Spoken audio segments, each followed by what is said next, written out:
지난주에 녹화가 제대로 되지 않아서 영상을 올리지 못한 점을 구독자 여러분께 사과드립니다. 이런 관리를 좀 더 잘 해야 되는데 죄송하고요. 오늘은 드디어 이제 산상보훈을 나눌 차례입니다. 산상보훈은 산상수훈이라고도 하는데 그 뜻은 산 위에서 베푸신 보물 같은 교훈 또는 산 위에서 베푸신 최고의 교훈, 이런 뜻이죠. 영어로는 beatitude라고 하는데 이 단어는 최고의 행복 또는 그 복을 받은 상태 등을 의미합니다. 8가지 복이 나열되기 때문이죠.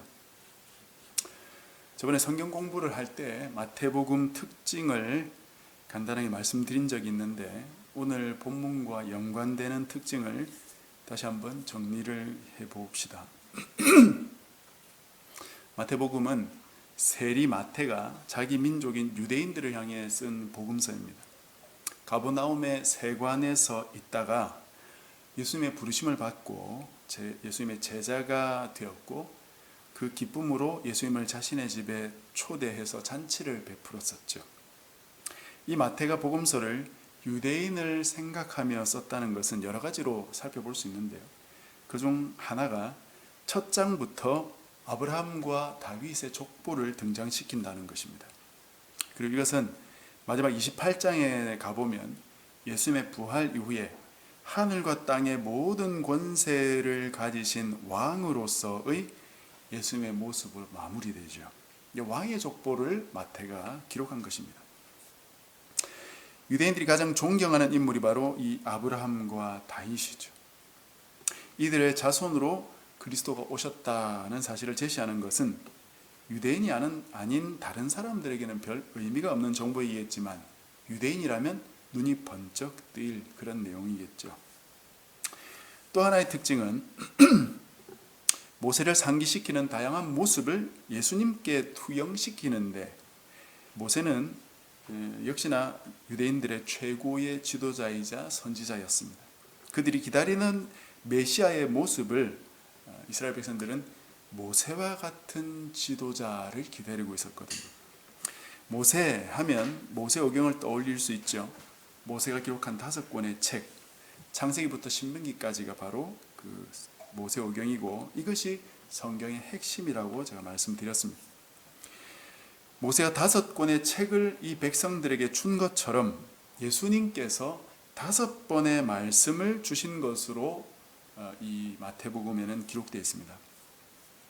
예수님 탄생부터 죽고 부활하실 때까지 예수님의 행적을 쭉 기록해 놓은 이 마태복음 안에는 5번의 중요하고도 긴 말씀이 등장을 합니다. 물론 그 외에도 예수님의 말씀이 없는 건 아니지만 특별히 5번의 한 자리에서 길게 전하신 말씀을 마태는 의도적으로 기록을 해놓고 있습니다. 첫 번째가 오늘부터 다루려고 하는 이 산상수훈이죠. 마태복음 5장부터 7장까지 이어지고 있는데요. 굉장히 긴 내용입니다.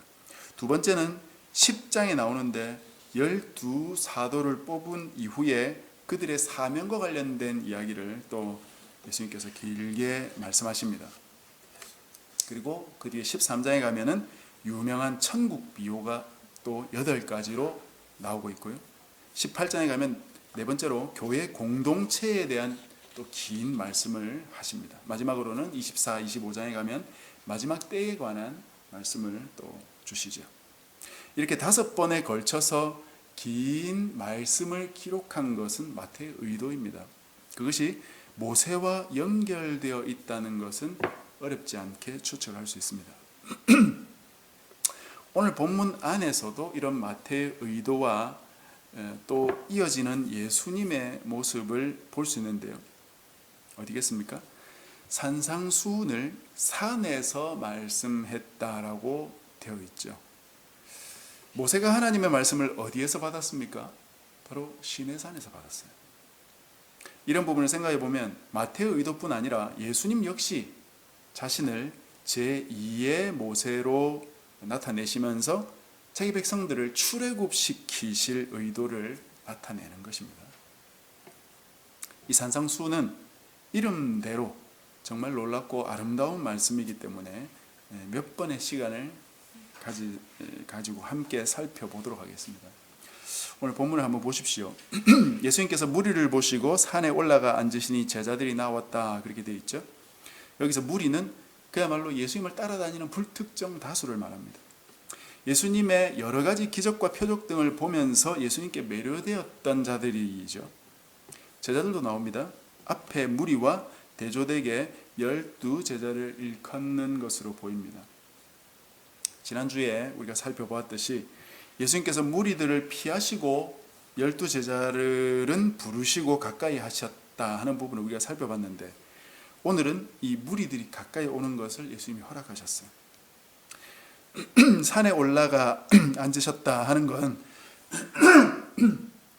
산 기슭, 즉 산의 아랫부분에 앉으셨다는 뜻이고, 그 외에 제자들과 무리들은 산 중턱에 앉아서 예수님을 내려다보고 있었다는 겁니다.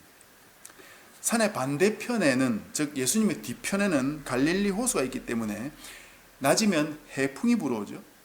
그래서 예수님께서 말씀하실 때 그 말씀이 바람에 실려서 이렇게 전파되는 그런 극장 비슷한 그런 구조가 되는 거죠. 요즘도 극장에 가보면 앞쪽은 낮고 뒤쪽이 높게 이렇게 설계가 되어 있는데, 그것은 물론 앞쪽이 높으면 뒤에서 안 보이니까 그렇기도 하지만 소리가 또 잘 울리고 퍼져갈 수 있는 구조를 만들기 위함이기도 합니다. 고대 로마의 극장들은 다 이런 형태를 갖추고 있어서 마이크 없어도 뒤쪽에 있는 관객들까지도 소리가 잘 전파되었다고 합니다. 이렇게 산에서 베푸신 말씀이 바로 산상수훈이죠. 본격적으로 말씀을 나누기 전에 한 가지만 말씀을 한다면, 이 산상수훈이 중요하기 때문에 전체적으로 다 살펴봐야 되기는 하는데요. 오늘은 이 8복 중에서 첫 번째 복을 중심으로 다른 복들을 조금씩 언급하면서 그렇게 살펴보려고 합니다. 어떤 분들은 이걸 이제 매주 한 복씩 이렇게 나누어서 설교를 하시는 분들도 계신 것 같던데, 그렇게 하는 것은 참 저도 힘들고 듣는 모든 성도들도 힘들겠죠. 그리고 전체 내용을 한눈에 바라보는 것도 조금 어렵게 만드는 것 같기도 하고요. 그래서 오늘 이 8복을 첫 번째 복을 중심으로 말씀을 드릴 테니까 그 외의 전체를 같은 맥락으로 이해를 하시면 되는 겁니다.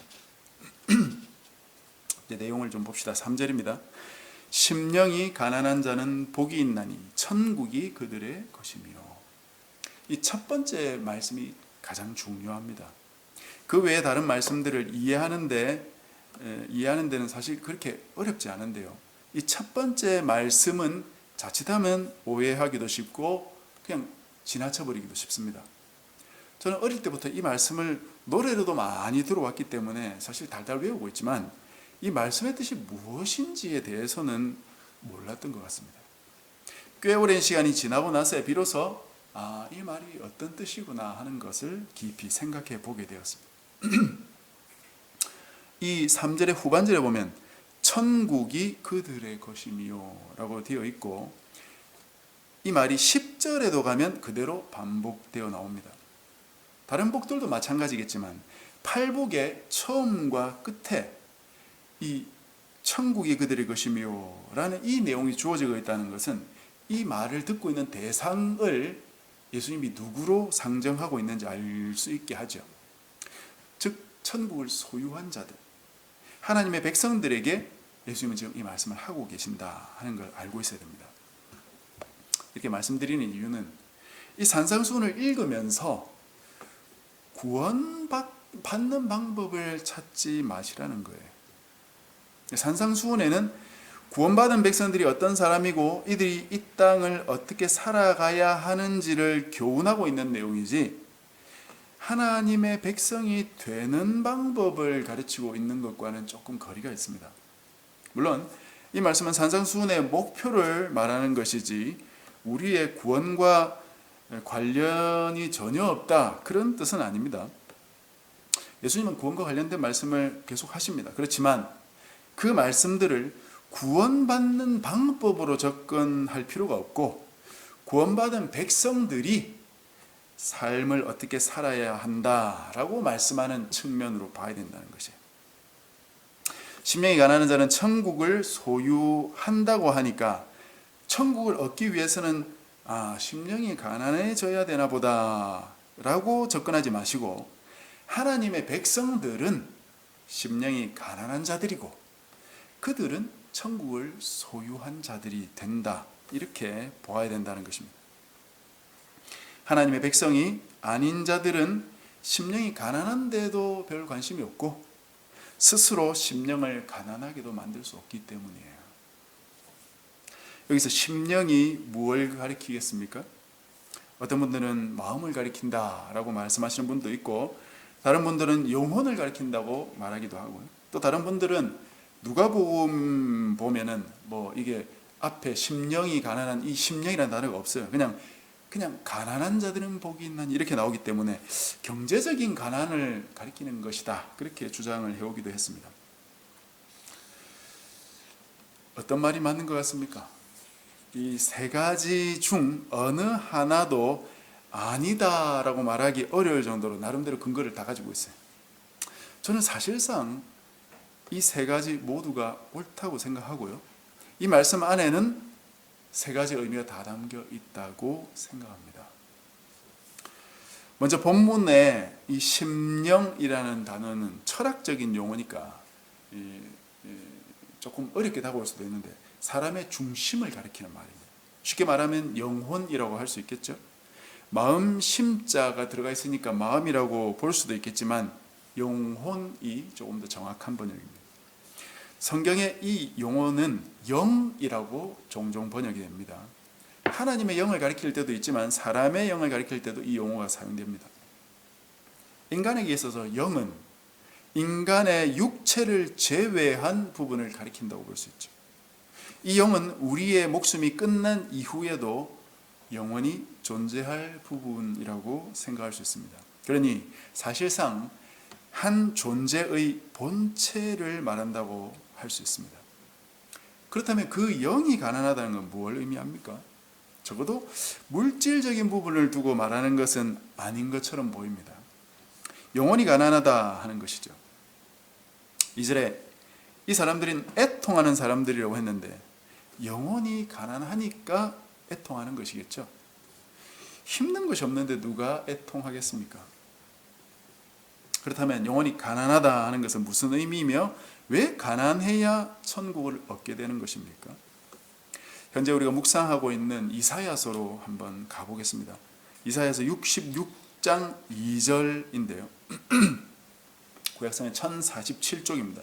여러분 한번 찾아보십시오. 이사야 66장 2절 2절에 보면 이렇게 되어 있습니다. 나 여호와가 말하노라. 내 손이 이 모든 것을 지었으므로 그들이 생겼느니라. 하나님 창조를 말합니다. 무릇 마음이 가난하고 심령에 통회하며 내 말을 듣고 떠는 자, 그 사람은 내가 돌보려니와 소를 잡아 드리는 것은 살인함과 다름이 없이 하고 어린 양으로 제사 드리는 것은 개의 목을 꺾음과 다름이 없이 하며 드리는 예물은 돼지의 피와 다름이 없이 하고 분향하는 것은 우상을 찬송함과 다름이 없이 행하는 그들은 자기의 길을 택하며 그들의 마음은 가정한 것을 기뻐한다고 기록하고 있어요. 여기서 두 종류의 사람이 나옵니다. 한 종류는 창조주 되신 하나님을 인식하고 그분 앞에 두려워 떨며 그분 말씀을 순종하는 사람이 나와요. 이들을 마음이 가난하고 심령에 통회하는 자라고 불렀습니다. 또 다른 부류는 소나 양으로 열심히 제사는 드리는데 그것이 가정스럽게도 우상이 드리는 것과 별 차이 없는 자들이 있다는 것이에요. 이 두 구도는 우리가 성경에서 계속 보아왔던 구도입니다. 전심으로 하나님을 따르고 그분을 경외하며 순종하는 참 하나님의 백성이 있고 교회만 다니는 무늬만 교인인 사람들이 어느 시대에나 또 있어 왔죠. 그중 참된 하나님의 백성들은 하나님을 모시고 살며 순종하는 심령이 가난하고 통회하는 자들이다 하는 것입니다. 시편 34편에도 이런 말씀이 나오는데요. 다윗이 한 번은 사울을 피해서 블레셋 지역으로 도망을 갑니다. 그때 그 땅의 신하들이 다윗을 알아보고는 왕에게 저 다윗을 조심해야 됩니다. 경계해야 됩니다. 그렇게 하니까 다윗이 자기 목숨 때문에 그 이방 왕 앞에서 침을 질질 흘리면서 미친 척을 하면서 목숨을 구했던 적이 있어요. 그러면서 겨우 목숨을 건지고 도망해서 나왔거든요. 그때 지었던 시가 시편 34편입니다. 시편 34편에 보면 거기서 다윗이 이렇게 노래해요. 여호와는 마음이 상한 자를 가까이 하시고 충심으로 통회하는 자를 구원하시는도다. 왜 마음이 상합니까? 자기가 잘못한 것이 없는데도 사울이 자기를 죽이려 하잖아요. 그를 대항해서 사울을 죽일 기회가 여러 번 있었지만 다윗이 뭐라 했습니까? 하나님께서 기름 부은 종을 죽이는 것은 하나님의 뜻이 아니다. 그걸 다윗이 알았기 때문에 사울을 죽이지 않았던 것이죠. 단칼에 죽여버렸으면 사실 마음 상할 일이 없죠. 그러나 하나님의 뜻을 생각하면 그렇게 할 수 없고 하나님의 뜻대로 살아야 되니까 저 사람을 죽이지는 않는데 저 사람이 자꾸 나를 죽이려고 하니까 마음 상하는 일이 생기는 겁니다.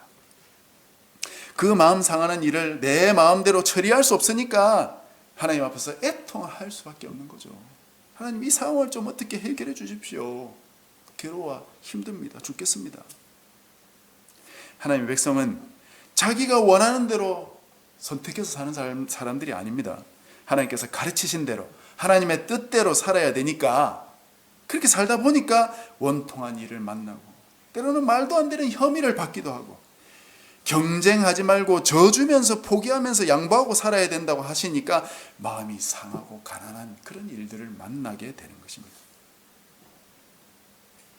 이런 사람이 하나님의 나라를 받을 수 있는 이유는 다윗이 고백한 것처럼 하나님께서 그런 자들을 가까이 하시고 위로하시고 구원하시기 때문이죠. 하나님 때문에 무시받고 하나님 때문에 미움받고 오해받는 자들은 하나님께서 그걸 해결해 주지 않으시면 안 되기 때문에 다른 데서 위로받을 데가 없는 것입니다. 그래서 하나님께서 그들을 위로하시고 하늘의 상으로 갚아주시는 것이에요. 그러니까 그 사람들은 이 땅에 살면서 천국을 맛보며 사는 것입니다. 그런데 이런 영적인 가난, 영적인 낮아짐, 이런 것이 과연 영적으로만 끝나는가? 여러분 어떻게 생각하세요? 영적으로 가난하니까 그냥 영적으로 그냥 겸손하고 낮아지는 것으로 끝나겠습니까? 아니면 물질적인 가난으로 이어질까요? 아니면 그런 거 상관없이 영적으로 가난한 사람도 물질적으로는 부유할 수 있을까요? 어떻다고 생각합니까? 영적인 가난이 영적으로 끝나는 것이 아니라고 말씀을 드립니다. 영적인 가난은 물질적인 것과 직결되어 있다는 것이에요. 먼저 결론부터 말씀드리면 영적으로 가난한 자, 겸손한 자, 다윗처럼 애통하는 자가 그 해결책을 물질에서 찾을까요? 물질에서는 해결책이 나오지 않습니다. 영적으로 가난한 자는 물질을 찾지 않는다는 것을 말씀드리는 것입니다. 다시 다윗을 생각해 보십시오. 다윗은 한나라의 왕이었어요. 엄청난 부를 소유했던 사람입니다. 다윗이. 솔로몬도 마찬가지죠. 여러분도 잘 알다시피 아브라함, 이삭, 야곱, 또 욥, 결코 물질적으로 가난하지 않았어요. 욥을 한번 생각해 보십시오. 욥은 동방 지역에서 가장 훌륭한 사람이라고 했는데 거기에는 그의 부도 한몫했습니다. 욥 1장에 보면, 욥기 1장에 보면 그의 소유가 나오는데요.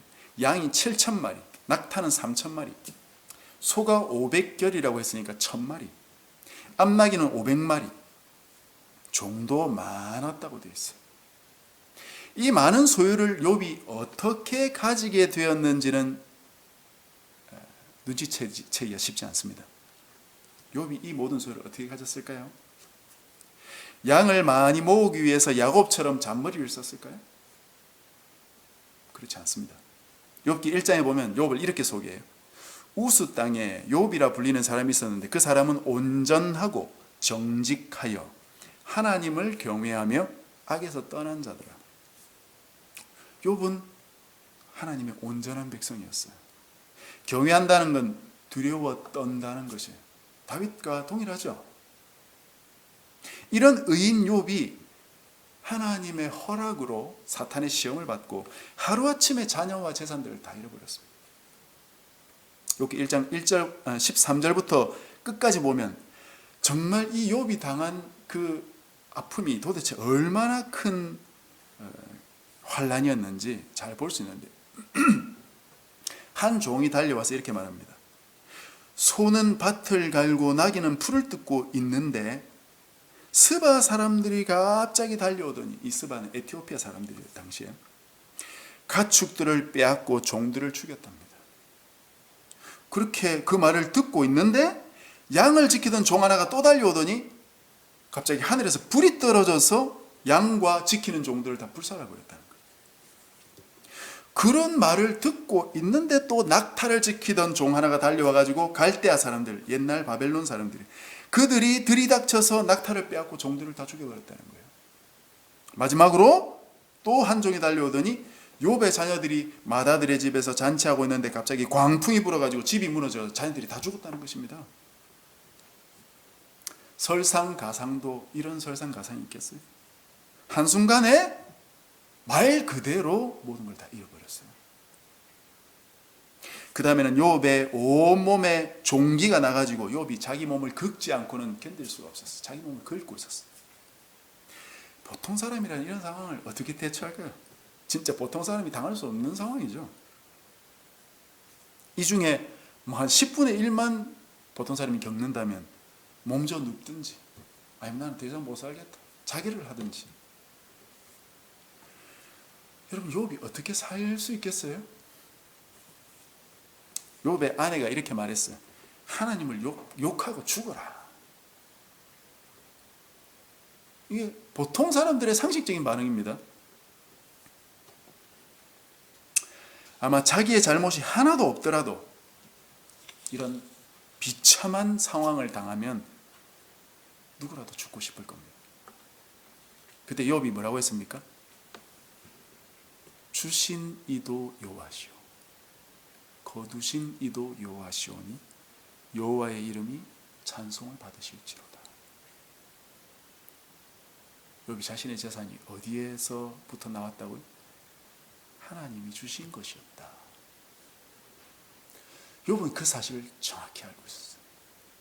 자기가 잘해서 부유해진 것이 아니라는 사실을 알고 있었다.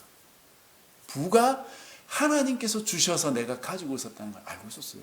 그러니까 한순간에 사라져도 그것 때문에 불평하지 않았습니다. 사실 욥은 부가 없어진 것 때문에 불평하지 않았어요. 욥기 마지막에 보면은 욥이 이 모든 시간들을 잘 이겨내고 하나님께서 다시 복을 주시는데 이 원래 자기가 갖고 있던 그 복의 2배를 주셨다고 되어 있습니다. 우리 눈에 이런 것만 보이죠. 하나님 잘 믿으면 부가 엄청나게 쌓이는구나. 이걸 하나님이 주셨다는 것은 잘 안 보이죠. 욥이 자신의 재산을 늘리기 위해서 뭔가를 한 사람이 아니에요. 자신의 재산을 늘리기 위해서 투자한 사람이 아닙니다. 자기 재산을 늘리려고 가난한 사람들 등쳐먹고 사기쳤던 사람이 아니에요. 하나님이 주신 것을 그냥 받은 사람일 뿐입니다. 자신의 재물을 늘리기 위해 살았던 사람이 아니에요. 재물에 죽고 못 살았던 사람이 아니라는 말이에요. 솔로몬도 마찬가지입니다. 그 많은 부를 가지고 나서 여러분도 부를 찾으십시오. 나처럼 부를 많이 가지고 있으십시오. 그렇게 말했습니까? 부를 얻기 위해서 당신들도 무역을 하고 투자를 하십시오라는 이야기를 솔로몬이 들려주던가요? 여러분 전도서 5장을 보십시오. 솔로몬은 모든 부가 헛되다고 말하고 있고, 해 아래서 정말 어리석은 일은 사람이 자기에게 해로울 정도로 부를 모으는 것이라고 말하고 있어요. 그게 바로 자기 이야기예요. 자기 이야기. 하나님께서 재물과 부요를 주셔서 누리게 하신다는 것은, 그 전도서 5장에 보면 그런 말이 나오는데, 하나님께서 재물과 부요를 주셔서 누리게 한다. 그건 각자에게 필요한 만큼 그 몫을 주셔서 그걸 누리게 한다는 것이고, 그것이 선하고 아름답다고 솔로몬이 말하고 있다고요. 자기에게 해로울 정도로 재물을 쌓는 건 제일 멍청하고 어리석은 일이다. 그렇게 말하는 것입니다. 그 외에 다른 사람들도 마찬가지예요. 성경에 등장하는 하나님의 사람 중에 재물을 모을 만큼 모으고 부를 추구하십시오 라고 말하는 사람이 있습니까? 한 가지 예만 더 들어보겠습니다. 마태복음 19장에 보면 한 부자 청년이 예수님께 찾아와서 영생을 얻을 방법을 묻습니다. 그때 주님께서 이런저런 계명을 말씀하시죠. 그러면서 마지막에 네가 온전하고자 할진대 가서 네 소유를 팔아 가난한 자들에게 주고 너는 나를 따르라, 이렇게 말씀하세요. 이 말씀을 숙고해 보십시오. 재물을 가진 채 구원받을 수 없다는 말일까요? 이 청년에게는 그랬어요. 그래서 재물을 처분해야 했습니다. 이 청년은 욥처럼 재물에 초연하고 그것이 하나님이 주신 것으로 알고 없더라도 하나님께서 가져간 것으로 고백할 수 있다면 예수님께서 이렇게 말씀하실 필요가 없죠. 그러나 이 문제를 단지 이 청년의 문제로만 치부하고 넘어가지는 마십시오. 예수님께서 이 부자 청년을 보면서 마지막에 이렇게 말씀하신 것을 기억하셔야 돼요. 내가 진실로 너에게 이르노니, 청년에게 이르는 게 아니고 너희들에게 이르노니 부자는 천국에 들어가기가 어려우니라. 다시 말하노니 낙타가 바늘 귀로 들어가는 것이 부자가 하나님의 나라에 들어가는 것보다 쉬우니라. 그래서 주님은 부자 청년의 일을 그 청년 한 사람에게 국한시키지 않고 부자라는 일반 명사를 사용하셨어요.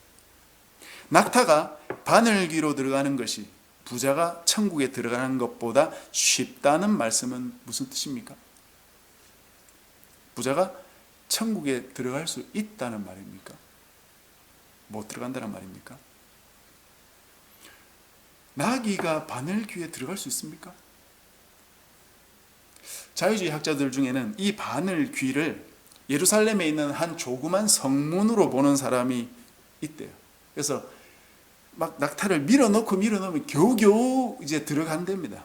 그런 말도 안 되는 말장난에 현혹되지 마시고, 주님은 부자는 천국에 들어갈 수 없다는 말씀을 하고 계신다는 사실을 기억하셔야 돼요. 그런 말씀을 예수님이 하셨기 때문에 그 뒤에 이어서 보면 이 제자들이 너무 놀라서 아니 그럼 도대체 누가 구원을 받을 수 있습니까? 라고 여쭈었던 거예요. 바늘귀가 엄청 커서 밀면 낙타도 겨우겨우 들어갈 수 있는 정도의 그 커다란 문이 바늘귀라고 이들이 이해했다면 놀랄 필요가 뭐 있겠습니까? 그 조그만 바늘귀로 들어갈 수 없기 때문에 불가능하다고 말씀을 하고 계시니까 이들이 놀란 것이에요. 그건 자기들에게도 적용되는 말씀이기 때문에 놀랐던 것이죠. 그때 예수님께서 이렇게 말씀하십니다. 사람은 못하지만 하나님은 다 하실 수 있다. 무슨 뜻인지 아시겠어요? 예수님은 부자가 천국에 들어가는 것은 하나님의 특별한 섭리가 없이는 절대 불가능하다.